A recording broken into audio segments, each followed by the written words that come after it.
3. You got me. Great Yep. voice. So rolling. Oh.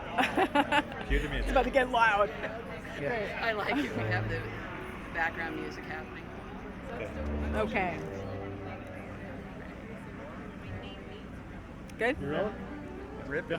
Okay, awesome. Can you tell us your name? My name is Gwendolyn Emrys, Can you spell it for us? Wendilyn, and the last name is Emrys, Emrys, S as in Sam. And can you tell us what your experience is with these kinds of events? Have you been to this event before? This is my first time to this specific group, and it's fabulous. It was not at all what I expected.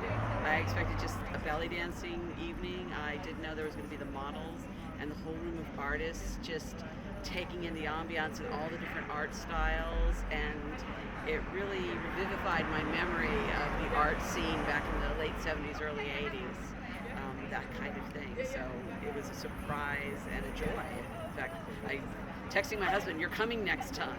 So yes, it's a fabulous evening. And what was that art scene like in the 70s?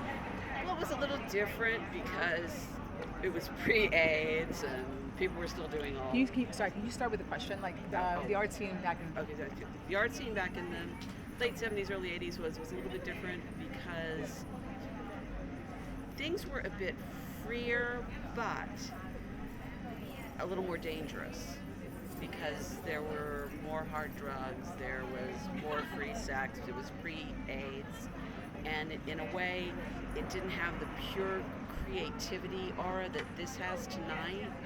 There's a safety there. I feel safe. I don't feel that anyone's at risk. There's not kind of this purulence. And maybe that's part of the whole Me Too movement too, that it's lent that. So it's very refreshing, and that's what I like. I mean, I liked it back then, I lived through it. Well, actually, I survived it, but this is wonderful. I'm 57, and to be able to come back in and see young people doing this, old people doing this, and everyone just being creative and pulling all these different waves of energy and putting them on paper, putting them on film is fabulous. Can you define the word muse for me? Muse. Well, you're asking the right person because I just got my master's in mythological studies. So muse classically is one of the classic Greek muses, one of the 9 sisters who each control a different art form and inspire and give a psychic oomph to the artist, whatever that artist may be.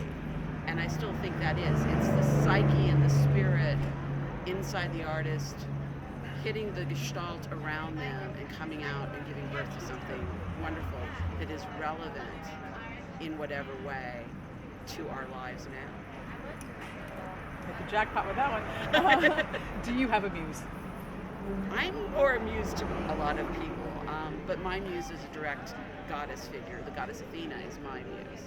And she comes to me in dreams, and I paint sometimes, and she came to me once and showed me a painting and says, "I want you to paint this." I woke up, I sketched it, and then I went and I painted it. So my muse is kind of directly tapped into me since childhood. But I try to be a muse to the people around me and, help them and don't do anything for them, but I try to light that fire if I can or give them support or spirit when I need to. That's what I try. Thank you so You're much. That was welcome. fantastic. Thank you You're so much. most welcome. I Such- love your shirt. Oh, yeah. Is that like it's an original? My favorite, yeah. I can see my it. It's favorite shirt. it's Yeah. Thank you. Thank you all. So appreciate Do you it. have a card or your name, or you want to email me? Yes.